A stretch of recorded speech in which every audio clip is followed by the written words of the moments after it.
And I say finally. Again. Well, I guess today, you know, they told you it's a she. Or she's a she, not a shim. Has garnered numerous national and international awards throughout her career. I will not let this big cat out of the bag yet. She's portrayed diverse roles ranging from performance They to saw her Shakespeare's performing. Globe Theatre. No, it could be somebody else. Born and raised in Lagos, attended Olabisi Onabanjo University, only for those of you who know her. Please welcome the current Best Lead Actress at the Africa Magic Viewers' Choice Awards, Kehinde Bankole. Thank you very much for having me. I'm sorry, we played the drum roll in our heads. So.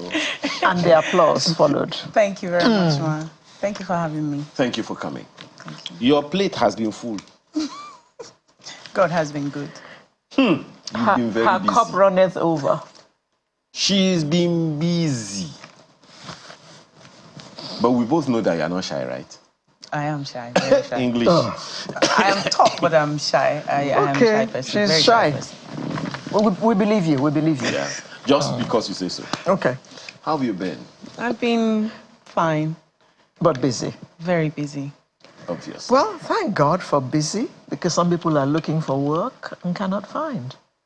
Thank you very much, Ma. So thank God for busy. Cannot do. The latest that you've been in that is making waves is Funmilayo Ransome-Kuti. Yes, indeed. You played the young Funmilayo Ransome-Kuti.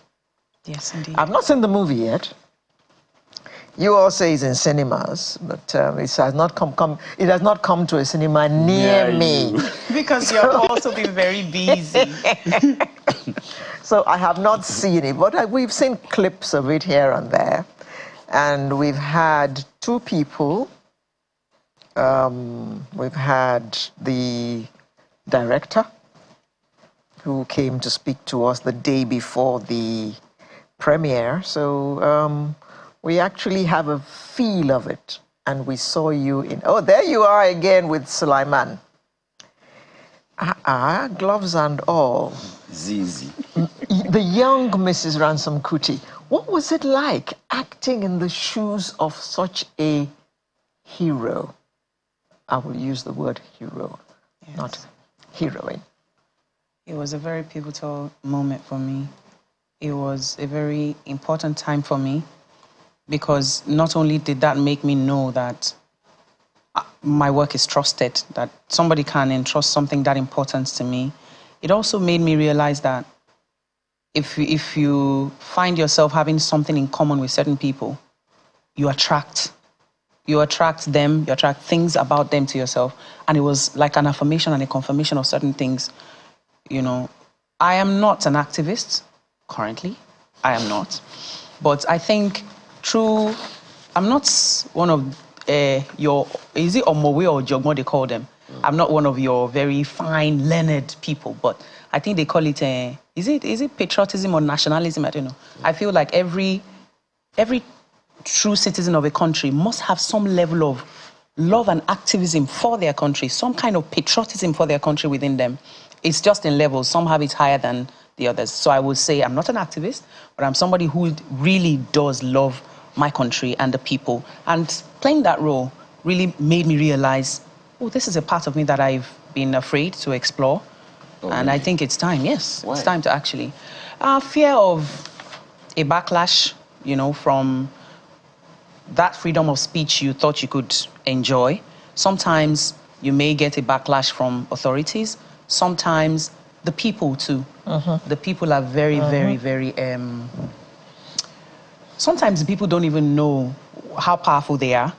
Sometimes it could be a risk if you are outspoken or standing up or representing people who don't even know that you're doing anything for them. You could actually get in trouble. You look back and realize it's just you. And you thought you were fighting for a number of people. So I've seen some things. I go on comment section on social media and I'm like, are these the youths that somebody wants to go and stake their necks for? You talk, have conversations that's important, that hinges on our future. you see 4 comments, 3 comments on social media. But let them hear that somebody impregnated the husband of somebody's wife, everybody's there. And you're like, but we just talked about something that happened in the Senate a few weeks ago, or we just talked about somebody being caught having embezzled money, or something that your life, your future is that they will not be there. So I really just had a good time to think how... It dampens all that verve in you. But it helps you to maybe think how to re-strategize. Your activism in this time and age has to be very smart and wise, because even the people, some of them don't even recognize that you're trying to do something for them. How about that? So it was just a time for me to really think, how do you want to make your own impact without getting in trouble? We all know what happened to Funmilayo Ransome-Kuti herself. How do you want to make your impact without getting into trouble? Well, but there's, from what you're saying, there seems to be some kind of correlation, if I can use the term, between then and now. Then all she had was education and a number of other influences that she could, pull here and there. What's the similarity today? Or rather, what's similar to that today? You mean that... That she used, the vehicle that she used to make the impact that she was able to make. The constant factor is the people. We are the powerful element here. It was the people. There was nothing she did without the people. The people are the power, and the people don't even know how powerful they are. By the time you watch the movie, you will especially see, once she makes a decision and she comes forward, she knows that the people that will help I just said the people. It's just the people. That was the weapon she had then, and we still have it now. Listening to her, supporting. Yes, she made them become aware of what their power was, how they could use it, harness it, and use it to achieve some of the results they wanted. Then she also made them aware of their position and their condition. Some of them didn't know they were living way, way, way, way below the poverty line. She sort of like brought awareness to everyone to say, look, these are your entitlements and you're not getting it. These are your rights. So whether educated or not educated, she was able to gather the people. So, and the same thing we have now. Check everything we've done successfully, every kind of revolution or every kind of opportunity that people are able to present something to the government and the government listened. It is still the people. How about this other category of the people, who are the people the Yorubas call Arije? You know who those are? Arijeni Modaru. Meaning those who benefit when things aren't going smooth. In fact, they prefer it that way.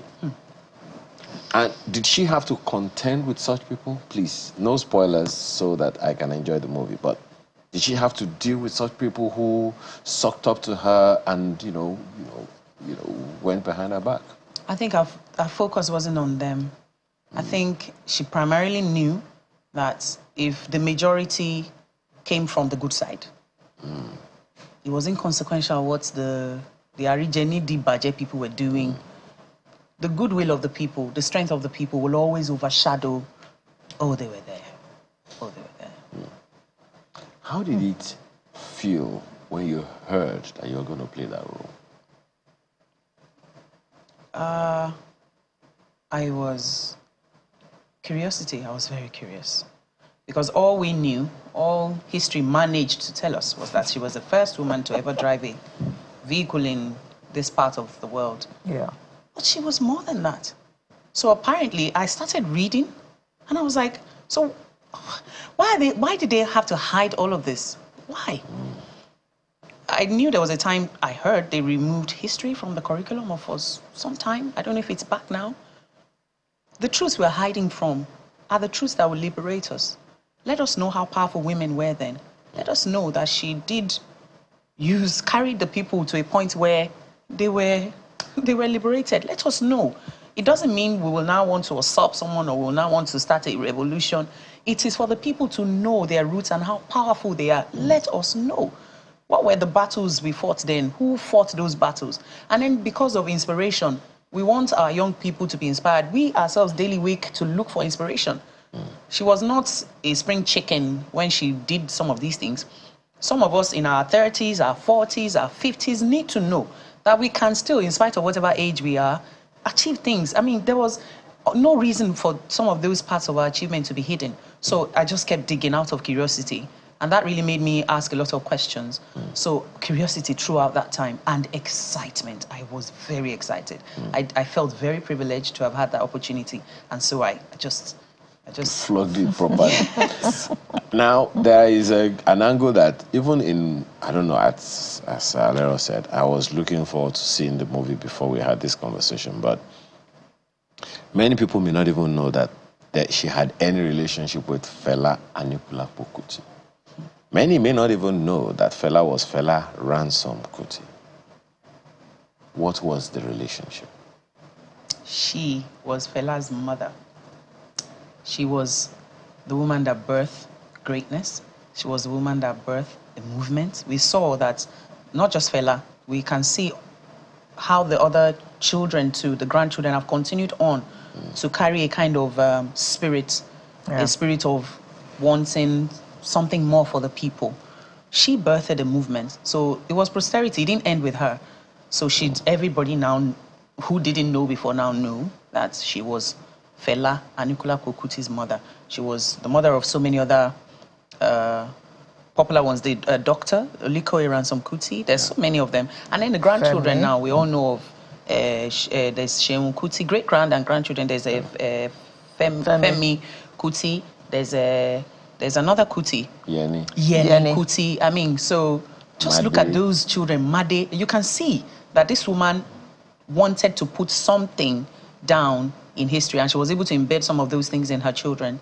And now I'm inspired. Hopefully a lot of other people are inspired to sort of like continue. It was not about her or her family. It was about a movement. And she was able to impart then. Anyway, you said that Funmilayo Ransome-Kuti is the title of the movie? Yes. And it is in cinemas already? Yes. Okay. Funmilayo Ransome-Kuti, directed by Bolanle Austin Peters, is in all cinemas nationwide now. All.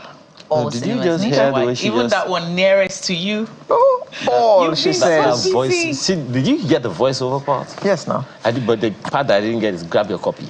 No. Right now. But let's talk about you.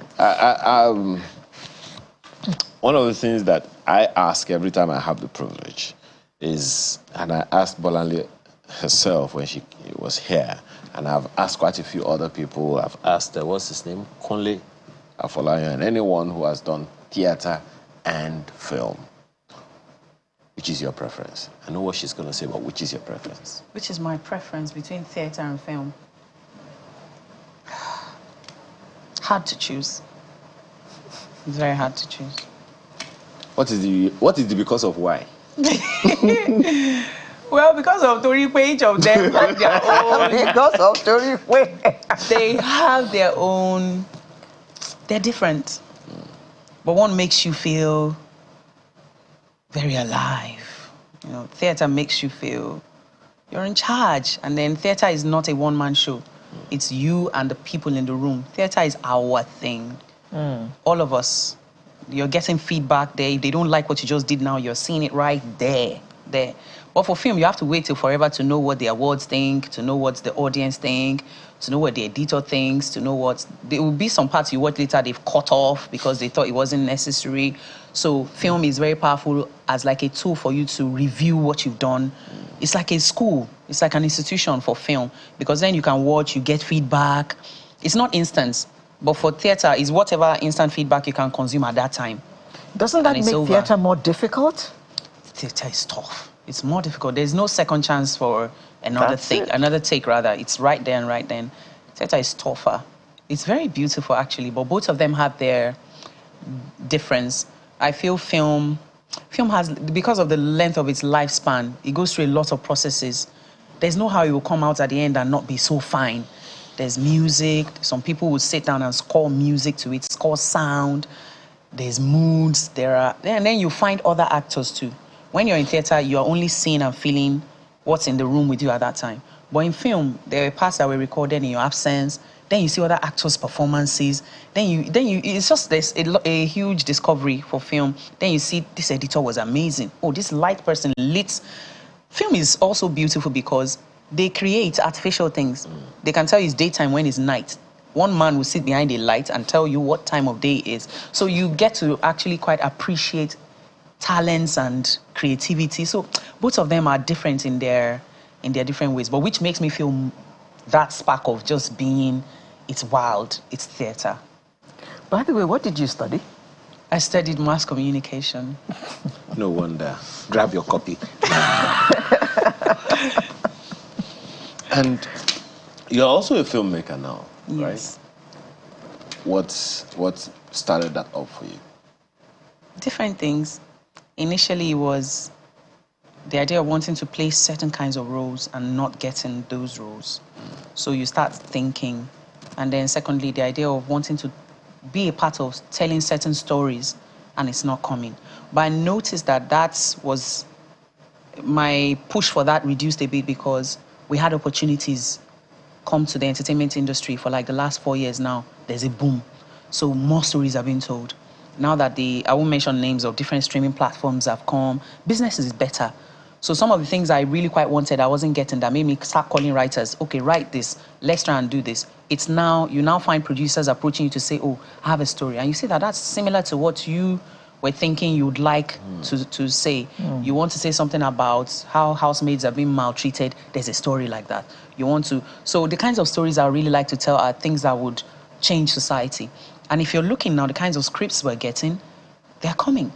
However, that would still not stop me from producing. So I started already, but I started with theatre first in London. We had a musical, and the musical was amazing. We had like a 3-day show, 3 or 4 days in London. It went well. So now we're moving to film. So I needed to start, that was a co-production, not me alone. So I can just, get my balance first of all, because I've been as an actor, you can't just jump into, it's another business world entirely. So I needed to understand all of that, but now we're ready. We've done our first. Now we're moving into film. What is Kehinde Bankole's signature in this profession? By that I mean, you hinted at it now by saying, okay, this is the kind of films you would like to feature in, but what do you want to be known for, that when they think of a particular impact, this Kehinde Bankole comes to mind? I want an impact something that impacts the people. In what way in particular? Any specific? For positive change and growth for Africa. And I know that we're not all equal currently. Like educational exposure, class in society right now. There's a very huge divide between class now. I want that whether rich, poor, educated, young, old, exposed or whatever, that we all experience an Africa that is good. So how do we do that? If now people are doing it, these film companies are employing young people, employment is better, a lot of things are better. How can I contribute to the growth of Africa? That's both economically and people's lives. That's what I want to be known for. We have limited time, but I must ask you a Children's Day question. Children's Day question, okay. And the child suddenly came out. What was your favorite program, TV program or game when you were young? There were two. I like Kiddies 101, Kiddies 101. I think that's how it's called. I think it was Kiddies 101. And then I loved Sesame Street. You don't know the song for that one? Sesame Street. Sesame Street. How to get to Sesame Street. How to get to Sesame Street. Can't remember the rest, but that's it. That's it. Well, I understand that you are back on set. Yes. And what are we expecting next? So for now, the other person's production apart from mine is a series. We did it before. It's called Las Giddy Cops. We're back at it. But for film now, it's just working on my film for the next couple of months. Just my own film. Okay. Well, we have to close her now because I'm hearing some sounds in my ears. Kehinde Bankole, who, well, for a long time now, will be remembered for acting that role of Funmilayo, the young Funmilayo Ransome-Kuti. for now, I think everybody's going to forget about all the things you've done before, and they will just remember you. For now. Exactly, until you do something different, big again. Well, congratulations to you. Thank you very Bankole. much. Thank you. By the way, where's your Taiwo? She's probably watching right now. She's home at work? No, at home at the moment. Okay. Probably to the best of right your now. knowledge. To the best of my knowledge, she's always on the move. Okay. Thank you very much for coming and for closing Sunrise for us today. And thank you for having me. We thank you for having spent your Saturday morning with us again. We'll bring you a fresh edition next week. I am Alero Edu, wishing you a happy weekend and a happy week ahead. And I say to you all, happy Children's Day, no matter how old you are. Have a wonderful rest of your time. Bye now.